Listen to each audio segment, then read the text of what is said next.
The Right Side with Doug Billings. Hey everybody, my name is General Mike Flynn, and I'm here to do a big shout out for my great friend and one of the best in the business, Mr. Doug Billings. Right Side with Doug Billings, Right Side with Doug Billings. Doug is the future of the airwaves when it comes to independent broadcasters and podcasters. He is the new Rush Limbaugh.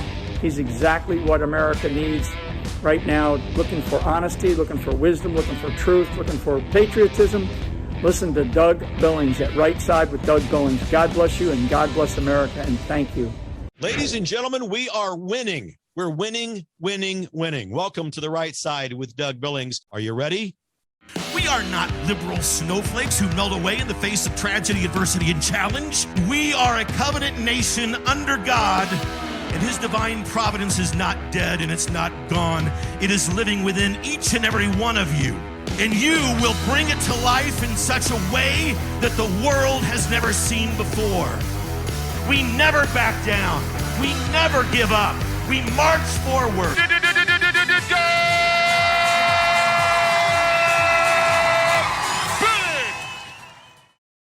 Welcome back, ladies and gentlemen. The Right Side with Doug Billings upon you, coming to you from smack dab in the middle of the fruited plain. And here we are. An honor to have... Eric, can I call you a friend? We've met several times on the road with Clay Clark. It's an honor to have you here. Here you are. Thank you, Doug. Appreciate it, my friend. It's great to be on. Hey, I want to tell you something. This is the Real Talk Radio Network. It was founded in 2020 by Rick and Tracy Ellis, who, as a result of what they saw your father go through in 2020, they decided that America needs a voice. We need to get the truth out there. So they founded this network because of the inspiration and the nonsense that your father had to go through. Yeah. Well, we all had to go through that nonsense. My father went through more nonsense than anybody that you can possibly imagine. And, it's beautiful. If you look at kind of what we've gone through, but then you look at the results last night, right, between the, peace in the Middle East, so many of these great things that are happening, energy prices falling, inflation falling, our country being respected around the world, Christianity saved, God saved in this country, the family unit being prioritized again, so many great things that are happening. The entire fight was worth it. I just spent an hour talking about this deal in Gaza, Israel, Hamas. And Eric, I have said, and I'll say it again, your father is the most substantial president this country has ever had. There is absolutely no one on both sides of the aisle, and certainly no one in the liberal left, that could ever come close to accomplishing this. We have stopped the radical liberal appeasement of our enemies and now held them accountable. It's the most significant piece of cord in the history of the planet, and he's the most significant president in our country. And I've said it many times, not saying it just because you're here. I believe it. Yeah, listen, I do too. The values of this country were getting flushed down the toilet. You had incompetent people who were running our country. In fact, I'm not even sure if we know who was running our country under the auto pen scandals and everything else that was happening. As sad as that is to say, you had Biden who couldn't make it through a coherent sentence. I mean, he couldn't answer a question, couldn't make it through a coherent sentence. And you had a mainstream media in this country that's propping the guy up, every single day. And, all of a sudden we had the greatest political victory in modern history, and look at the difference. I mean, look at the difference. I mean, even look at the military. I mean, you had the worst recruiting numbers in the history of the military when Biden left. And about 3 months later, you have the best numbers in the history of the military as testosterone was actually restored and people wanted to fight under a commander-in-chief that they knew would take care of them and would be behind them. And it's just amazing. I mean, every single kind of quantifiable, metric in this country has just changed, in a 9-month period of time. And, I just can't say enough how much better as a nation we are for it. We also noticed today with some irony, but also with a sweet sense of and a taste of justice. And I got to talk to you about it just for a minute. And I want to get to your book. I know you've got a book, Under Siege. But Letitia James, the nonsense of lawfare that she waged against President Trump, coming back to Hunter, and the irony, the audacity of what she charged her dad with is exactly what she's been doing. Thoughts on that? Doug, I was right in the middle of that case, and I can't tell you how brutal it was. I mean, she charged. She had a $600 million judgment on a company for doing absolutely nothing wrong because she had a crooked judge, right? And And we've had it overturned. 5-0 got overturned at the appellate division in New York, including the presiding judge of the state of New York. $600 million. And we had every bank go up and testify, that they'd never had a better borrower, that we were one of the best real estate companies out there, that they've made hundreds of millions of dollars off of us, that, that we were the big whale, they called us, that we are a platinum borrower, could not have had a better customer for the bank. I loved the relationship, no defaults, no breaches. Fined us $600 million again, which all got overturned out of a vendetta. She promised to go into the office of Attorney General every single day, sue Trump, and go home. Those were her exact words. She campaigned on the promise of being a real pain in the ass. That's what she said, right? I'm going to be a real pain in his ass. I'm going to get him. I'm going to get him. I'm going to get his family. And, it's amazing about the Democrats. They often dig so deep that they find themselves. And I think that's exactly what happened with Letitia James. So I don't like these games. I don't like time wasted in courts. I don't like any of this stuff. But what she did, she's a horrible person. What she did to us was unthinkable. She drove a great company out of New York. When I finally said, it's not worth it. It's not worth being there. I'll go down to South Florida. It's not worth being in the state anymore. And that breaks my heart because I love New York State and the business community in that state deserves a person who's going to, keep clean streets and go after criminals and go after bad people, not have political vendettas against their political opponents. We agree, and I can't imagine as you lead the Trump organization and that you had to do all of that and go through that to defend an innocent company against lawfare. I hope that Alvin Bragg and Fani Willis get the same sweet sense of accountability, and that we can put this behind us. It's just been, and Eric, and I what your family had to go, I can't imagine. But when we read between the lines of all of this, also the taxpayers, the wasted money, how dare they do that?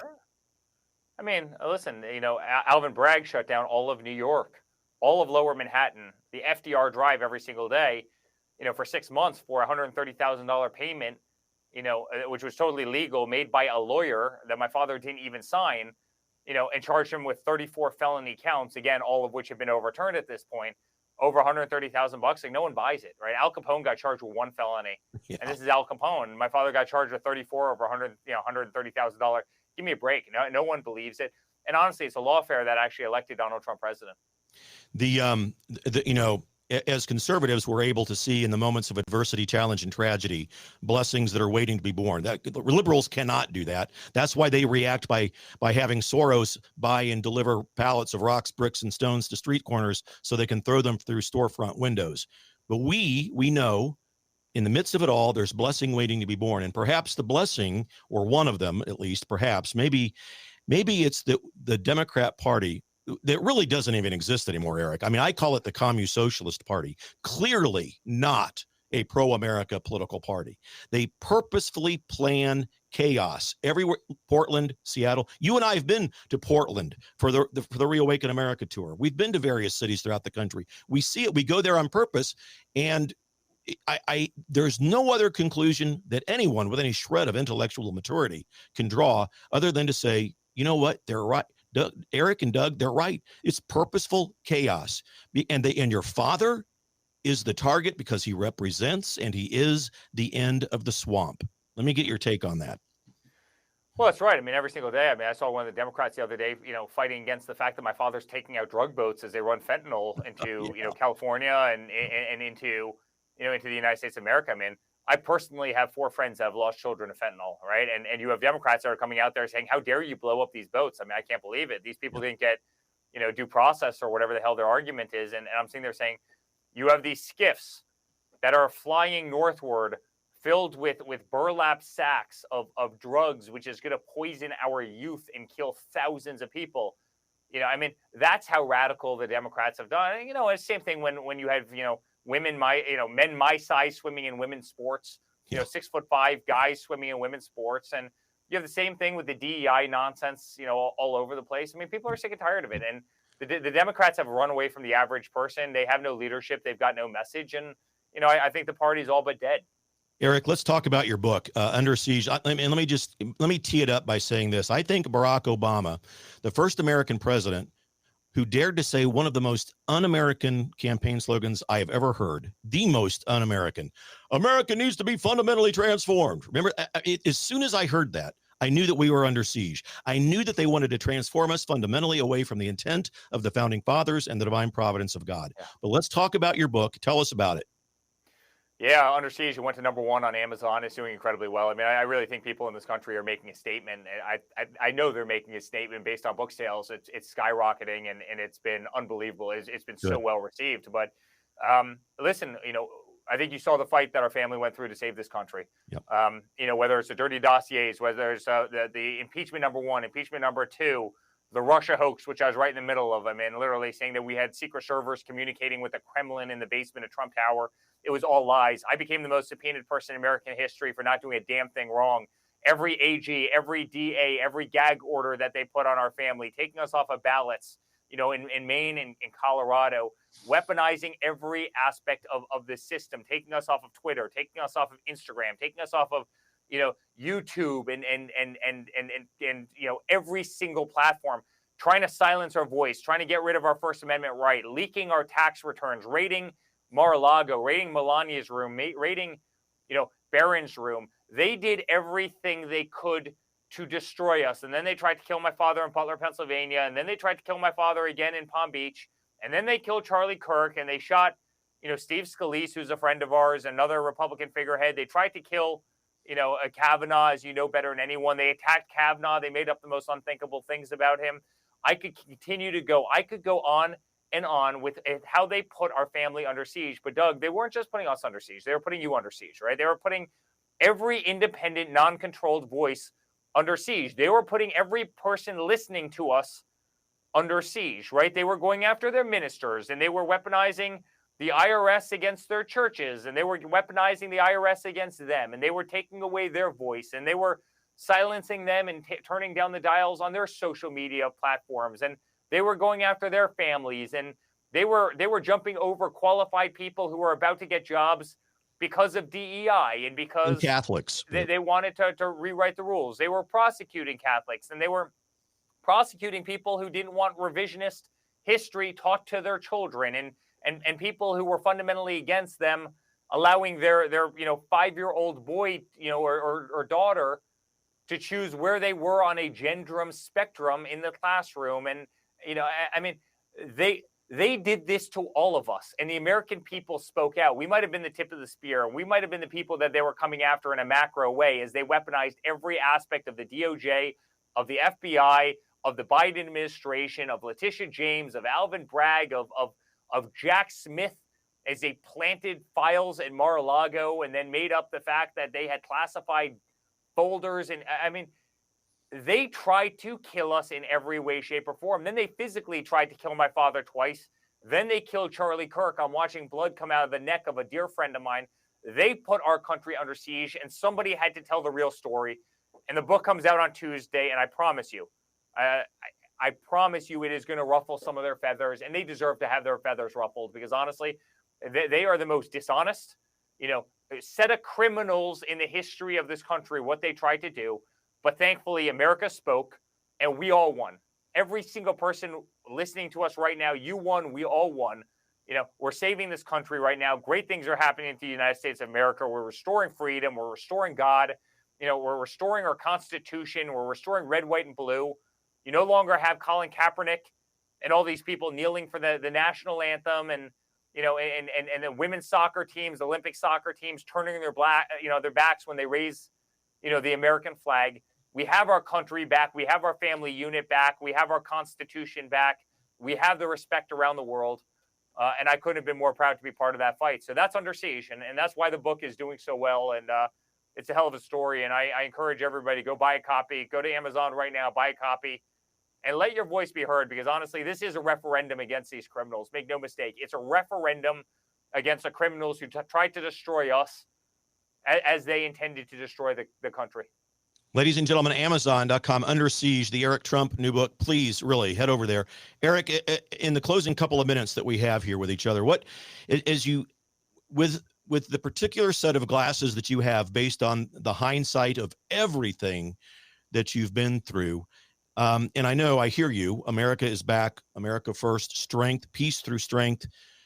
What's the nugget? What do we what do we do? How do we really assure ourselves? Because, for example, I like J.D. Vance. I'm hoping that he is the heir apparent and we might have a 12-year presidency of a Republican in office, if your dad decides not to run in 2028.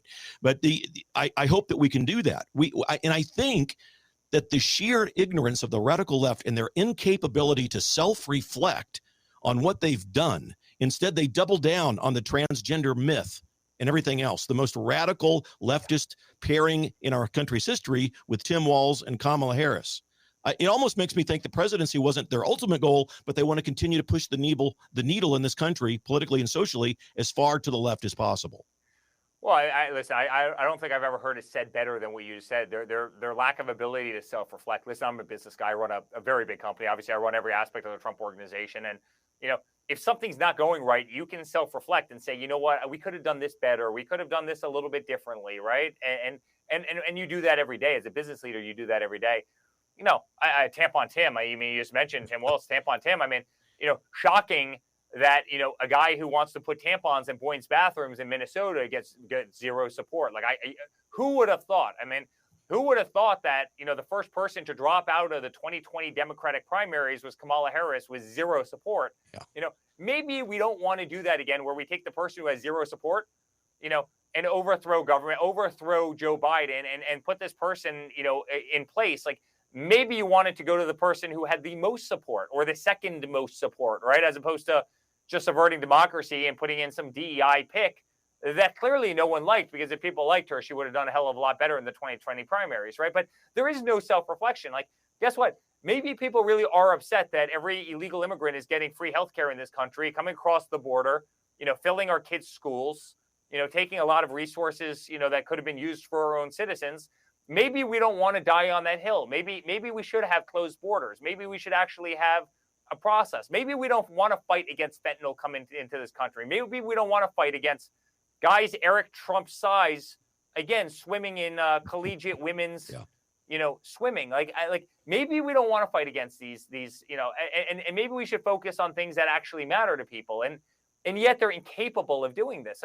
You had Barack Obama, who couldn't even say good job, Donald Trump, when he solved peace in the Middle East 2 nights ago. It's madness. It's madness. They are on the wrong side of every single issue, and we're on the right side of every single issue. We're on the right side of God. We're on the right side of the Constitution. We're on the right side of, respect for America, which we demand from other countries, especially when we do so much for all. And yet, what do? They push communist tendencies. You see that in New York City right now with Mondami. They push defunding of police agencies all across the country. They push anti-Semitic, rhetoric all over the place. They try and remove God from our schools and our lives and every aspect of society. I don't know. Maybe a little self-reflection would be a good thing, but they're incapable of self-reflection. And they dare to suggest that children, in order to be happy, should mutilate their genitalia. Barbaric language, but it needs to be said. That's what they advocate. It's absolutely barbaric. And Tim Walz, you mentioned him, the poster man for the wussification of the American male, ladies and gentlemen. That's him. Eric, listen, thank you. Thank you very much for responding to my call and coming on the show. We wish you the best with your book, Under Siege. Ladies and gentlemen, Amazon.com. Head over there, please. Eric, I might just mail you a copy. Maybe you'll sign it for me, and we'll mail me a copy. I'll definitely sign it for you. And I'm gonna pick it up. And thank you again. I know you've got to run. Thanks for coming on The Right Side. Great to be on, Doug. The Right Side with Doug Billings.